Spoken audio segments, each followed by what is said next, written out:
The dart was already in the air before my mind caught up with my body. I saw the glint of it leave the sleeve of a trade attendant standing near the back wall, a shape too fast and too straight to be anything but aimed. Queen Ashkarvel was 3 steps ahead of me, walking through the human delegation hall with her guards spread wide and careless, because nobody expected trouble inside a peace summit. I did not think. I did not weigh the odds or consider my contract. My legs moved on their own, and my shoulder took what was meant for the back of her neck.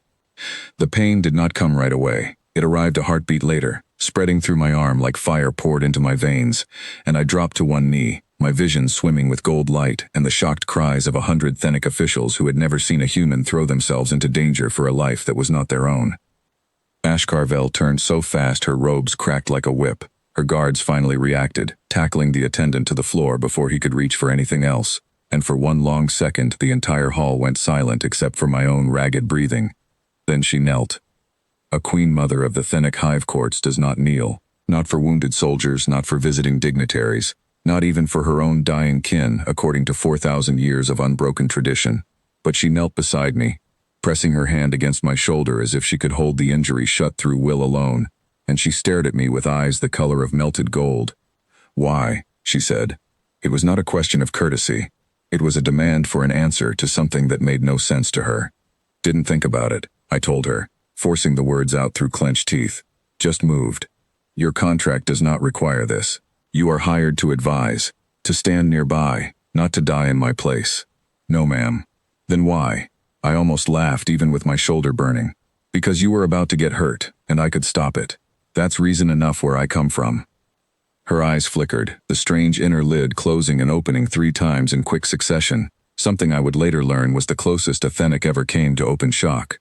Before she could answer, the medical team arrived, and the world dissolved into white light and the sting of healing serum entering my veins. I woke hours later in a private medical chamber built from smooth golden walls that hummed faintly, like the whole room was alive and breathing along with me. A small drone the size of a dinner plate hovered near my shoulder, tracking every twitch of the wound with quiet, obsessive focus. And there, at the foot of the bed, still dressed in her ceremonial robes as if she had not left my side even to change, sat Queen Ashkarvel. "You are awake," she said. "Good. What comes next requires you to hear it clearly." I expected a lecture, maybe a termination notice, since getting injured on duty tends to end contracts one way or another. Instead, she lifted her hand, and a thin crystal unfolded into the air, projecting lines of alien script too fast for me to follow. "You are being reassigned," she said.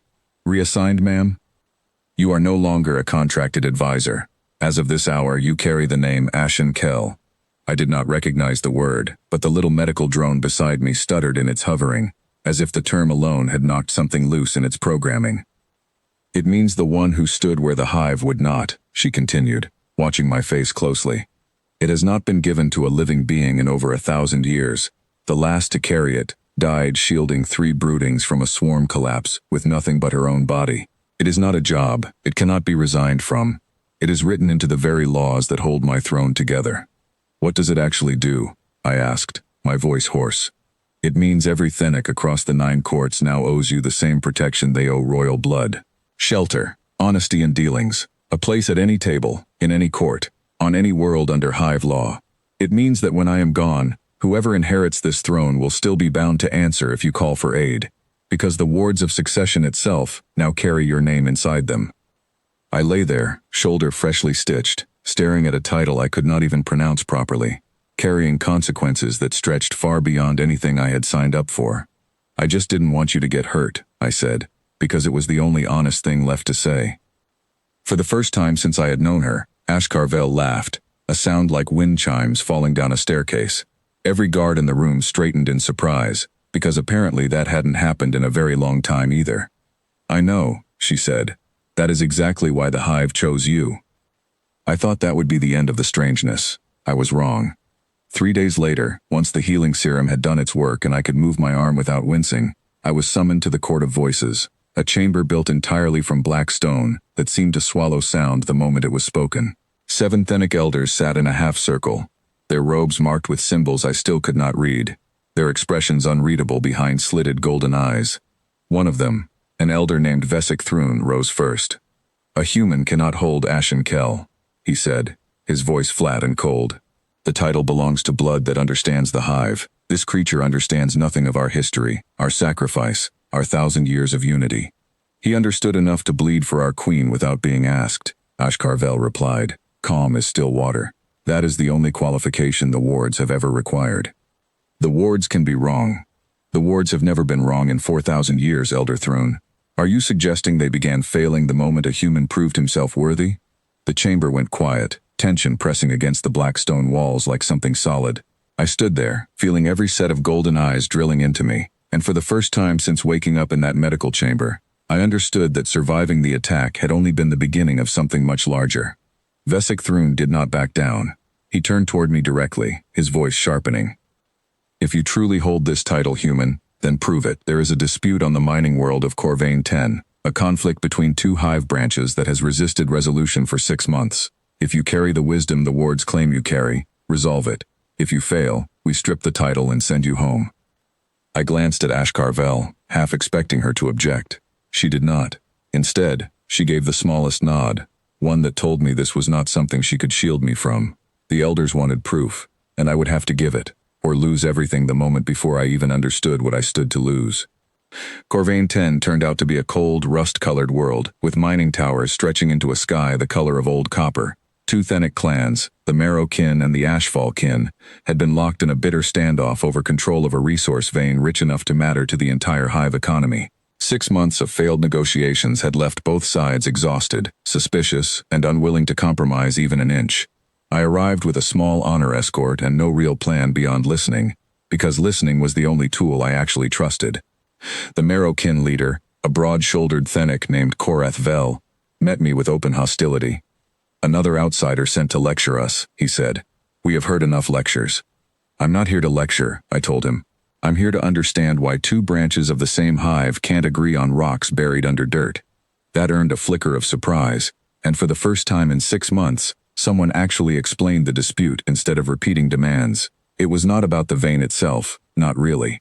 It was about an old promise broken generations ago, when the HFY kin had abandoned the Marrow kin during a resource crisis, leaving them to survive alone while the HFY thrived. The vein was simply the battlefield where old resentment finally found a place to stand. I spent 3 days walking between both camps, asking questions, listening to grievances that had nothing to do with mining and everything to do with trust broken decades before I was born. On the 4th day, I proposed something simple. Instead of splitting the vein by territory, split it by need, with priority given each season to whichever clan faced greater hardship, verified by neutral hive auditors instead of either side's own records. It was not a clever solution. It was an honest one, built entirely on the idea that fairness mattered more than pride. To my surprise, both sides accepted it, not because the terms were perfect, but because for the first time, someone had listened to the wound underneath the argument, instead of only the argument itself. When I returned to the Court of Voices and reported the resolution, Vesik Thrun said nothing for a long moment. Then he inclined his head, just slightly, the closest thing to respect I had yet seen from him. Perhaps the wards are not mistaken after all, he said. I thought that would settle things. Again, I was wrong. 6 weeks later, a new threat surfaced, quieter and far more dangerous than any dart thrown across a crowded hall. Ashkarvel called me to her private chamber late at night, her expression carrying a weight I had not seen from her before. There is a plot forming within the court itself, she said. Not against my life directly, but against my authority. A faction believes the throne has grown weak by allowing outsiders influence, and they intend to force a succession vote before the next lunar cycle, using your title as their evidence of decay. They want to use me to remove you. Yes, and if they succeed, the next ruler may not honor the wards that bind your protection at all. Everything given to you could be undone the moment I am no longer queen. I sat with that for a long moment. 6 months earlier, none of this would have touched me. I would have finished my contract, collected payment, and gone home without a second thought. Now I was tangled into the survival of an entire ruling house, whether I had asked for it or not. What do you need from me? I asked. Nothing you have not already given, she said. Only continue being what you already are. The faction expects a human to grasp for power, to defend himself, to prove his worth through force. Do not give them that.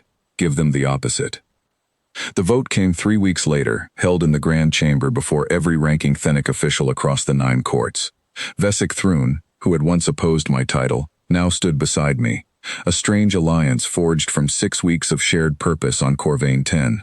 The opposing faction, led by a sharp-voiced official named Draven Ashcourt, argued that allowing an outsider such standing had weakened the hive's ancient order beyond repair. The wards themselves are not questioned, Draven said, his voice carrying across the chamber.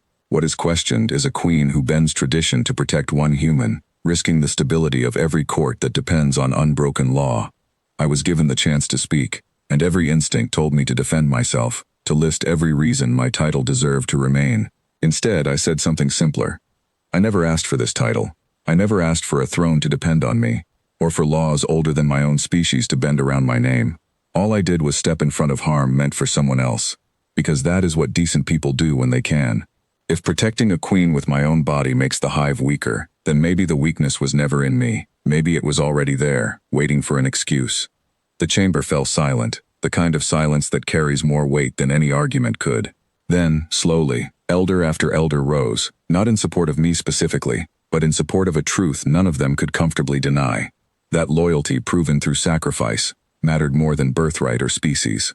The vote against Ashkarvel failed, badly, and Draven Ashcourt's faction lost more standing that day than they had gained in months of quiet plotting. Afterward, in the quiet of her private chamber, Ashkarvel studied me with an expression I had never seen on her before, something closer to gratitude than authority. You could have defended yourself with strength, she said. Instead, you offered them honesty. That is a stranger weapon than anything the hive has ever known how to counter. It's the only weapon I actually understand, I told her. Years passed after that night, though none of them moved as slowly as I expected. The title of Ashen Kell became less strange to carry with each passing season, though the responsibilities never grew lighter. I traveled between courts I had never heard of before that first dart left its mark on my shoulder, settling disputes, standing as witness to treaties, offering nothing more remarkable than patience and honesty in rooms where both were often in short supply. Fennec strangers on distant trade stations began recognizing the wards tied to my name before I ever spoke a word, offering shelter or aid without hesitation, simply because ancient law demanded it of them. It unsettled me at first, the idea that thousands of beings I had never met considered themselves bound to protect me. Over time, I came to understand it was not really about me at all.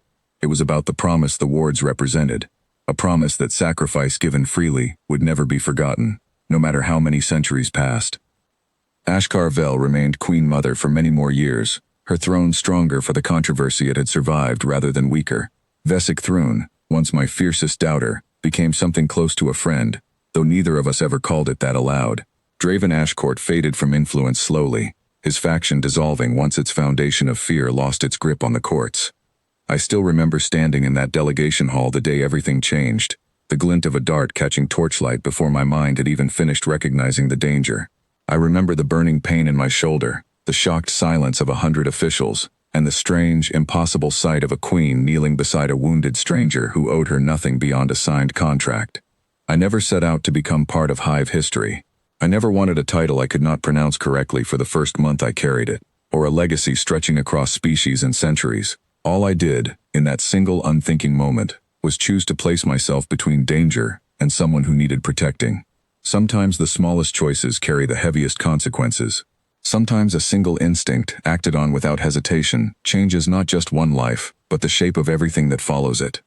I did not calculate the cost that day, I simply moved. And in doing so, I became something far larger than the job I had signed up for, bound forever to a queen, a hive, and a title that would outlast us both.